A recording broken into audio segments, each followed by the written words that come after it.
Michelle Miller from CBS Saturday Morning. Welcome to The Dish. Today we're visiting the kitchens of 4 women chefs paving their way through the culinary industry, each with her own signature recipes. First, we're shucking away at the first Black woman-owned oyster bar in the country. Then we visit Biscuit in Atlanta, Georgia, where the chef has a divine touch when it comes to her Southern staple. But first, we head to Brooklyn, where James Beard Award semifinalist Fanny Gerson has built a bakery serving up 25 varieties of donuts. Gerson grew up in Mexico City and eventually headed to the Culinary Institute of America to feed her craving for working in the food industry. Since then, she's released 3 cookbooks and opened 3 small businesses, including FanFan Donuts. Dana Jacobson sat down with her to taste the magic of Gerson's creations and learn how she hopes her donuts are a highlight of her customers' day.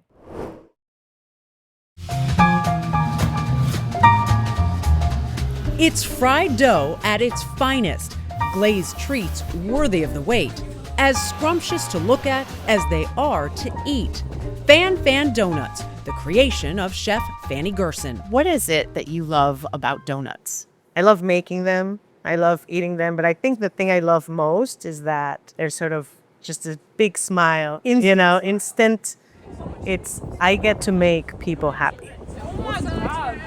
With every bite, as I learned in my own private tasting. This is like the perfect glaze. Well, that's not too sweet.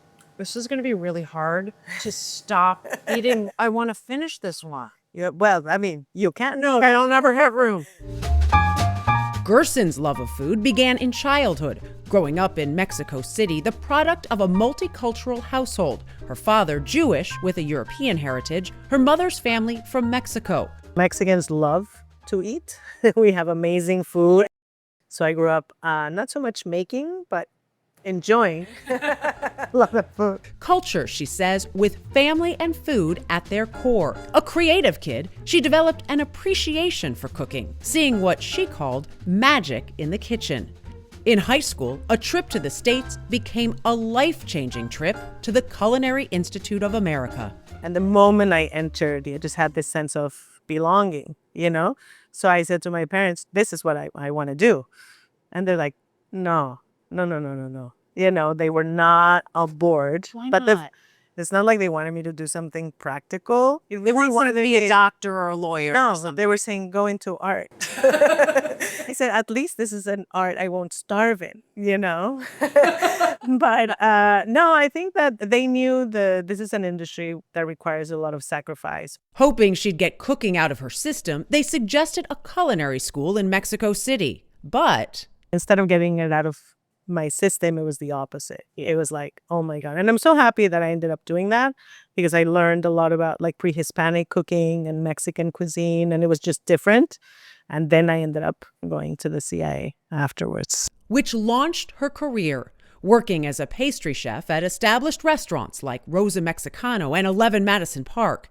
In 2011, earning a James Beard nomination for her first cookbook, My Sweet Mexico, a modern interpretation of traditional Mexican sweets. Almost 15 years later, Gerson has 3 cookbooks, and with her husband, Daniel Ortiz de Montiano, she shares 3 small businesses: La New Yorkina, known for its Mexican ice pops, Mijo, featuring homestyle and street foods from Mexico City, and FanFan Donuts. I realized I really wanted to use the donuts as a canvas to explore, different cultures that make New York so rich and so amazing. Trying to bring different cultures into a donut. Great idea, it sounds like, but it can't be that easy. No. How do you do that? Yeah. So, the first one is sort of my own culture, right? So the donut dough itself is made with a Mexican cinnamon tea. A seasoning, she says, meant to enhance the flavors added with icing and filling. The varieties appear endless, at least a dozen on most weekdays, 25 on the weekend, some seasonal, others staples. Favorites include a mango lassi, an Indian dessert drink reimagined with a light yogurt glaze and a little pistachio. And La Donna, inspired by Gerson's grandmother, the family matriarch who lived until she was 98. It has baked meringue with edible corn flowers on top, and the glaze itself is raspberry and black currant. So it's fruity and tart at the same time. Just go for it. The black currant is so good. It's so good. The dough is like, again, it's this perfect mix of like enough doughiness, but it's airy, Yeah, light. How do you do that? a lot of testing, a lot of testing. But I'm so happy you said that because that's sort of what we strived for. I wanted to create a donut that would stand on its own. But even better when dressed. Like a cream cheese-filled donut stick with a Latin flair, topped with a guava glaze, brown butter, and walnut crumble. One filled with Japanese yuzu curd. Rolled in lemon sugar, it's a lemon meringue with a twist. The hermanitos for Gerson's siblings, made with seasonal jams favored by each of the four. And the Danny Boy, glazed in salted brown butter and caramel, named after Gerson's husband. When I was testing, I took a video and he just takes this bite. I'm like waiting for the reaction, and he's like, and then he does this sort of like, you know, like it's like a little kid. And so that's where sort of Danny Boy, that's what one of my dad's nickname for him was. Whether it's celebrating family or global cultures, Gerson has remained true to her initial joyous intent while finding a way to tantalize nearly every sense. So this is our chocolate glaze with churros. So I'm gonna have to take I a think bite and get it on know, my face. It's fun trying, you know? It was totally worth having chocolate on my face right now. Right. It's like a kind of magic created by Fanny Gerson, one donut at a time. Someone that comes in here now, what do you hope they walk away with?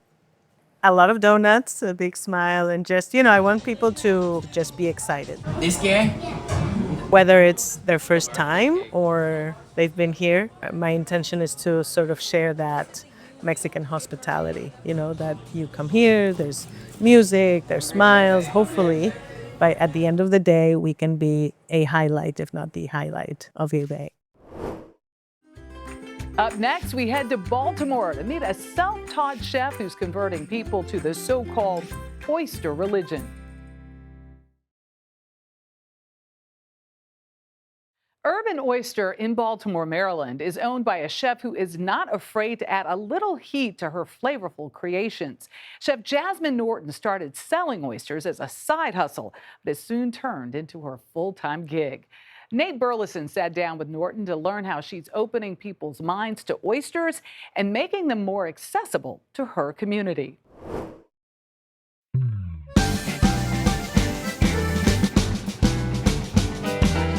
The world is your oyster.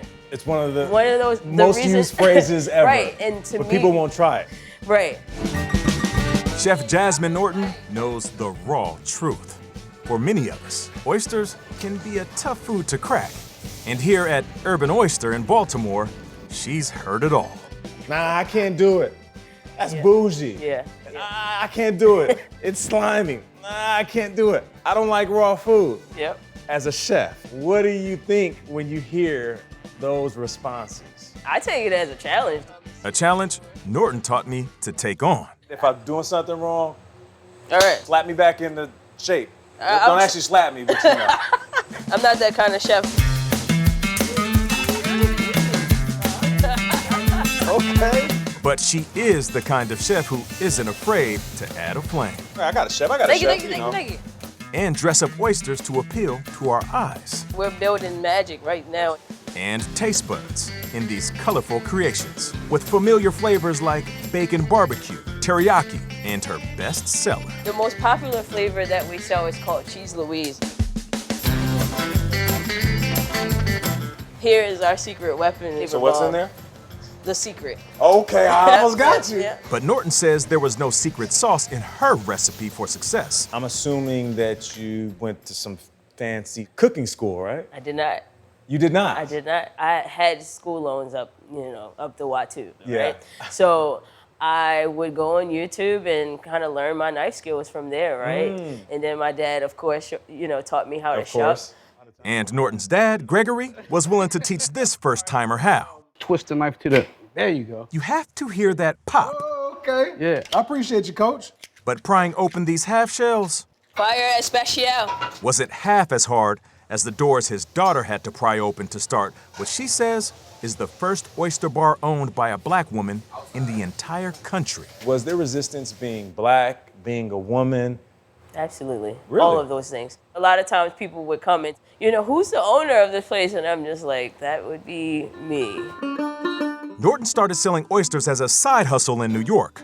When a health setback made her move back to her hometown of Baltimore, Norton decided to pursue her passion full time. I started my business bedside because I had just had a surgery for a large fibroid that I had. About the size of a grapefruit? The size of a grapefruit, yes. But only a year after Urban Oyster opened, COVID caused the oyster bar to bottom out. I sold my TV, I sold my laptop, everything. Norton picked herself up and this year reopened Urban Oyster to rave reviews for reimagining the raw bar with Baltimore's best bivalves. I've been following them and the reviews have been off the chain. In part for also opening some minds about oysters. Why do you think there is so much resistance in the black community to try oysters? Access. Access. Right? And when I say access, I don't mean financially, I mean experience, right? Experience, like you had when you were younger. Exactly. Norton grew up eating oysters over the kitchen sink with her dad, but didn't discover the rich role African Americans historically had played in the oyster business until she began researching her restaurant. I learned that we are, in the best way that I could describe it, the first responders of oysters, right? The oystermen, majority of them were African American males. But for some reason, on the flip side of that, we're not actually the ones wanting to sit at the table after the fruits of our labor. Turns out, two members of my team had never tried oysters. My assistant, Nairi, he doesn't really like oysters, so we're gonna have to save one of these for him. Yeah, we certainly will. All right, Alicia, Nairi. Okay, so this is Alicia. She's always hungry. This is Nairi. He's always nervous about trying new foods. Yeah. So this is perfect. All right, so. I'll take the small one. Okay, here we go. Salute. Nice. Oh my God. Good? That's really good. He's scraping the shell. She got me. So what happened to all of that oyster talk? It was beautiful. That was amazing. That was amazing. And in finding converts like Nairi, Norton has found her pearl in the oyster business. You say it's like a religious experience, converting them, right? Indeed. Hallelujah, amen. Hallelujah. We got another one in the oyster That's right. industry. Welcome to the oyster religion. Welcome to the oyster religion. We head south for our next story. In Atlanta, the home of Bomb Biscuit, every week, thousands of hungry patrons flock to Chef Erica Council's biscuit joint. Well, the accolades just keep rolling in. She even made Food and Wine's list of best new chefs in 2024. Tony DeCopel visited the hotspot and learned why Council believes food brings us all together.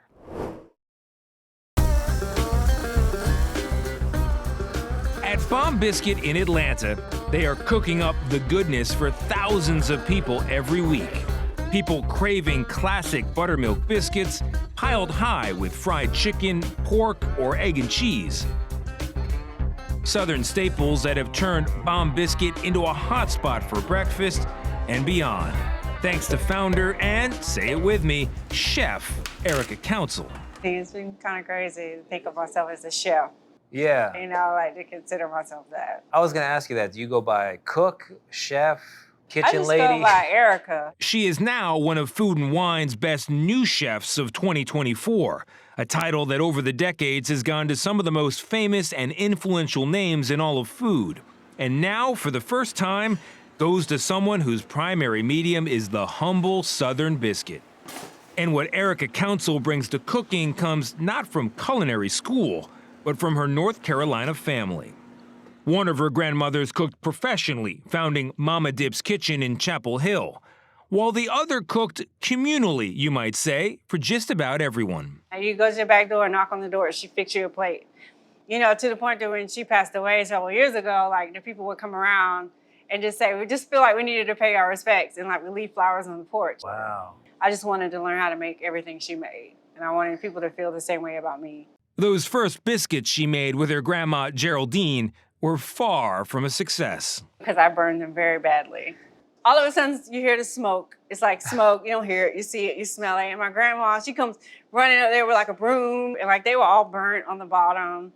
And I just felt so bad. Like I was so upset. But she took the pan out and sat on the table and ate them all. But even with that kind of unconditional culinary love, Council didn't immediately go into professional cooking. You go to college, you go Yeah. to school not for cooking, No. not for being a chef. It was like finance, accounting. Yeah, well, I didn't want to be angry and tired. And that's what I correlated opening a restaurant. I was like, I want to be glamorous. I want to go to business dinners. I want to be able to talk about things like IT, software, and accounting and finance. You know, I don't want anyone to call me and ask me about biscuits. She was always cooking, though, on the side for friends and family, and that passion grew and grew until a few years ago, she had a biscuit business plan and a name to go with it, thanks to an old coworker. I used to bring them food all the time. And like he would be like, you got those bomb biscuits? Those are some bomb, like bomb-ass biscuits. That's what it was first called. My mom told me to take the curse word out. Yeah. So that's just kind of where it came from. I love that. She is one of the ultimate biscuit makers in this country. Food and Wine editor-in-chief Hunter Lewis says it's the biscuits' simplicity that makes them so spectacular. If you think about it, it's really only 5 ingredients. It's flour, it's salt, it's a leavener, it's a fat, and it's a liquid like buttermilk. And what's amazing about that is with those 5 ingredients, no one biscuit is the same. How you make a biscuit or how I make a biscuit, it's very individual. It's like a fingerprint. And Erica's biscuits are high art. They really are. She's got some sort of a like divine touch. And since I was wondering about that divine touch, well, so what's on the menu today? I quickly learned that a real bomb biscuit can't really be replicated. Just make sure it's all evenly distributed. Call it 1 part personal family history, Put your elbow in there. 2 parts hard-earned experience. So now you're gonna sprinkle chocolate chips. This is a live Chips chocolate. Ahoy situation. Yes. And how it comes together from there is an art I can't easily explain. So you're not supposed to do that more than like 3 times, like with the edges. Because My grandma says so. Okay, all right. But I am sure the result is too perfect to eat all by your lonesome. Cheers. Cheers. And there really is something about a biscuit like this that just brings people together. I know it's cliche and people say it all the time, but I do feel like food brings us together. You know, when we sit down and we're eating this food, we can share the belief this food is great and we can come to some kind of common ground because I always found comfort in cooking for people or feeding people. Up next, we meet the first Black woman in the UK to earn a Michelin star.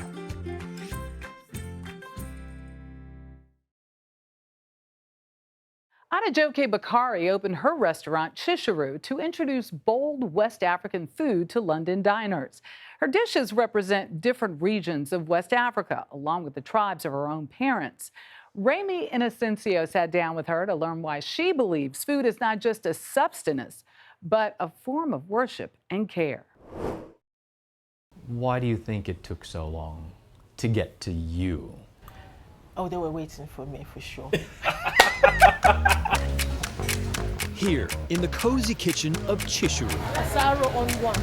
Nigerian chef Adejoke Bakari and her youthful cooks carve, bang, and blend modern West African delights. West African food is very bold. In some instances, it's quite fiery, like the people. Like you? I don't think so. I think I'm very subdued. Okay.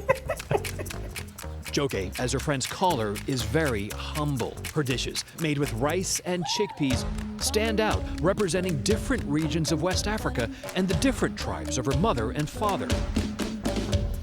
It's got funk.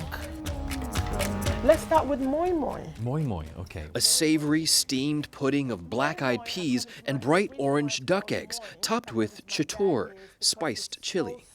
If you've had exo sauce, it's a version of exo sauce, but a West African version. All right, well, moi moi. Oh, there's a bit of a burn that's rising too. It's nice. We don't dull it at all. The food that you make, is also very much a reflection of your family. Food is not just sustenance for us. It can be a form of worship. It can be a form of care. If we say we love you, we don't verbalize it. We verbalize it, we show you through our food. Cooking for friends propelled her to a big break, a 3-month pop-up. Foodies raved. Oh, I love plantain. Influencers fell into rapture. I cannot wait to try it. Mere months after opening a standalone restaurant in the heart of London, she won the coveted Michelin star. Punchy West African cooking at the It's validation that West African food can be on the same class on the culinary stage as French food. I am half Filipino as well. The Filipino cuisine is very hearty.